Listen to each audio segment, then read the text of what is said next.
Here is Gregory Keene to continue with another chapter of the story.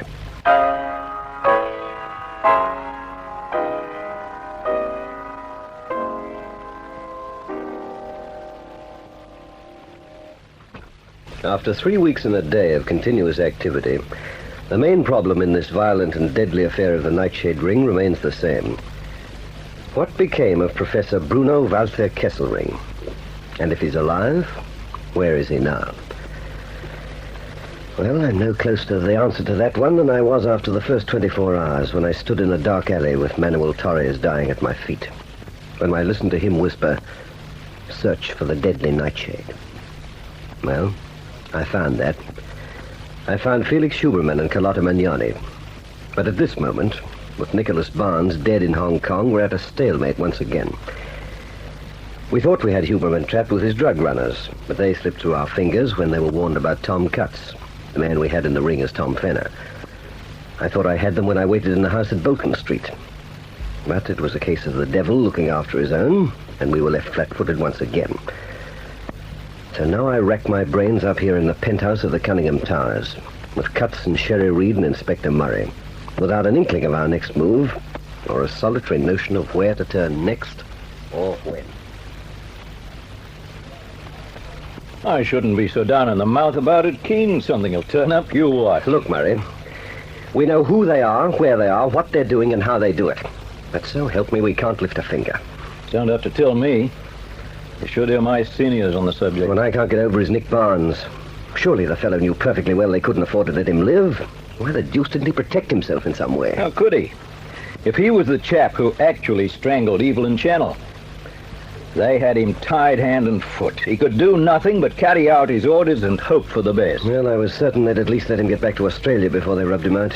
Well, they didn't, old chap, and that's that. Yeah. And what does it leave us? At the moment, nothing. I've had fellows going the round of the SP men, dozens of them. I've tackled some myself, and not one will breathe a word. Neither would I. What about the taxi men? After Bill Williams, they don't even want to be seen talking to a cop. The extortion racket, eh? Worked with finesse and ruthless efficiency.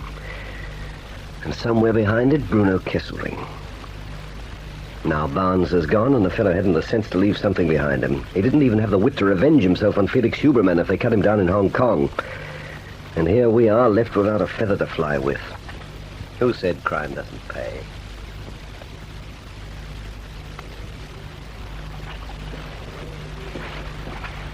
Well, here it is, Helen.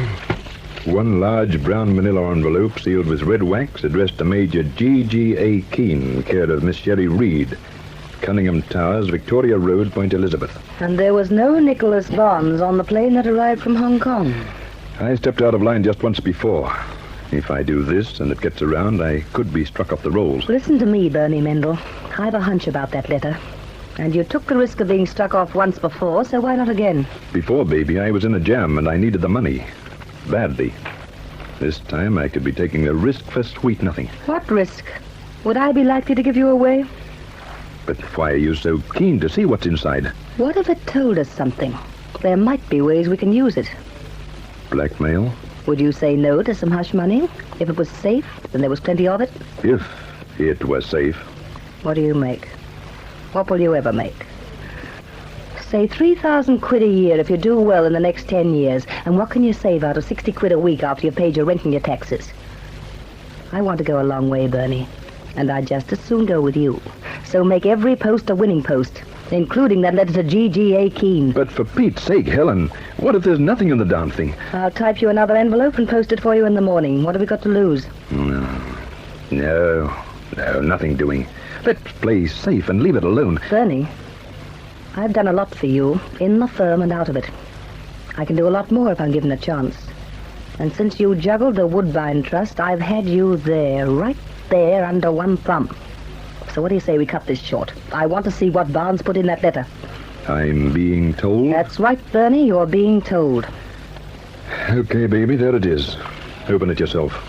When you get used to the idea, laddie, you'll be able to save a lot of time.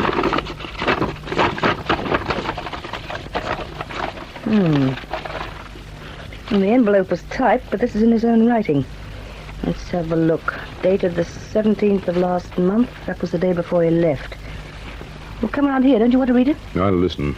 All right. Oh, just get a load of this. It's dynamite. Well, come on. Here, let me look. It starts off, to Major Gregory Keene.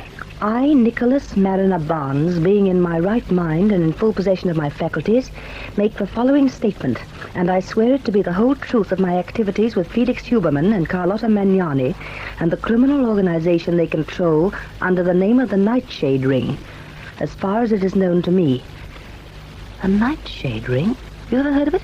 No. But get on with the letter. How Angus Doby and Charles Brett were murdered, I have not been able to discover. But Felix Huberman and Guzik were present when both of them died. I was forced to strangle Evelyn Channel in a car while on the Old South Head Road not far from Watson's Bay. And full details of this and the events leading up to it are described at the conclusion of this summary. The alibi provided for me by Mrs. Rose was completely false, as she is a faithful and trusted member of the Ring and devoted to Huberman.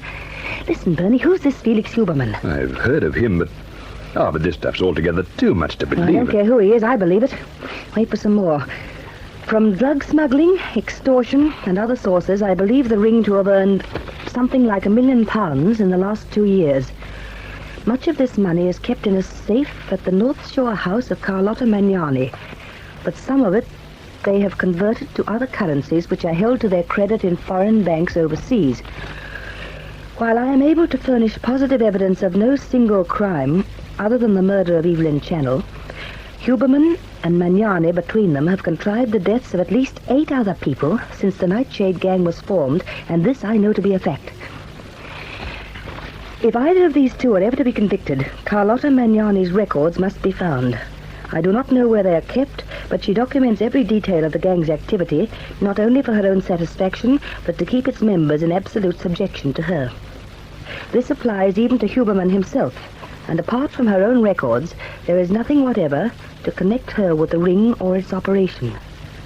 It is my personal belief that at the proper time she will dispose of Huberman, and when she does, there will be nothing to prevent her enjoying her fortune alone and in perfect immunity. That's not all, is it? Oh, there are pages and pages to go. And I wasn't going to let you open it. Here's something that looks like a personal note to G.G.A. Keene, whoever he is. Here, let's have it. My dear Keene, you didn't seem to be a bad sort of a chap the night I was dragged off from Evelyn's flat, so I wish you luck.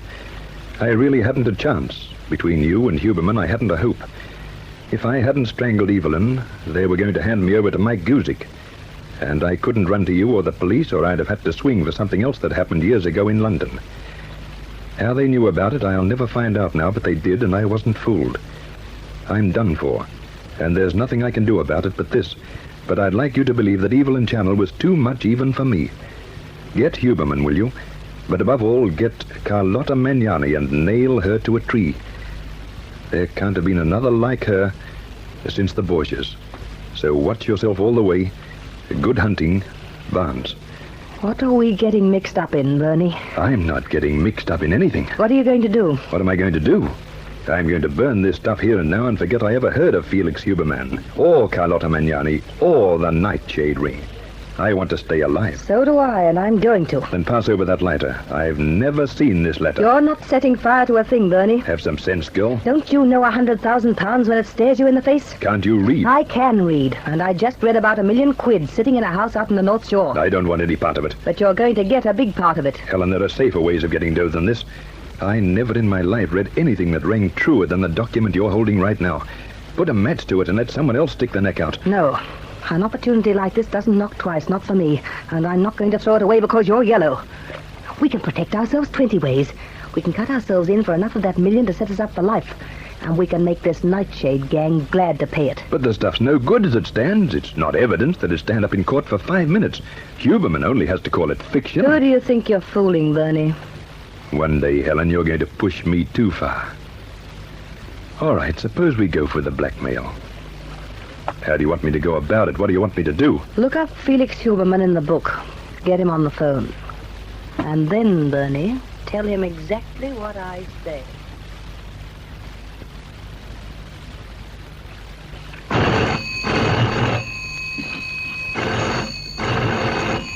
I'll take it, Sherry. That'll be you-know-who.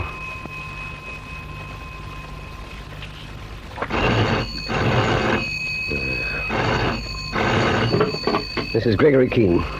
Murray here, old man. Talk of the devil. Talk of what devil? Don't you remember the two people who had you up in that factory loft a while back? You were going on about them this morning. Stella Wilson and Artie Fegan. Don't tell me. They were spotted getting off a train at Central Station this afternoon, and we've got the pair of them under arrest. You wouldn't happen to be interested, would you? I can't think of anyone who'd interest me more. I've been wanting half an hour with those two for quite some time. So, Murray, arrange it for me.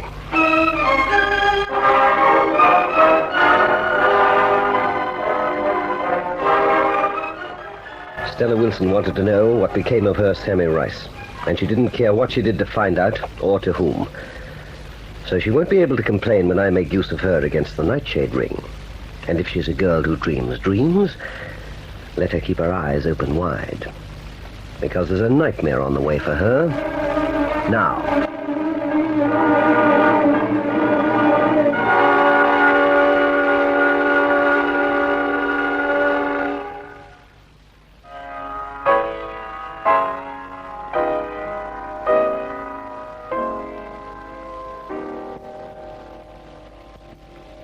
How does Keene make use of Stella Wilson?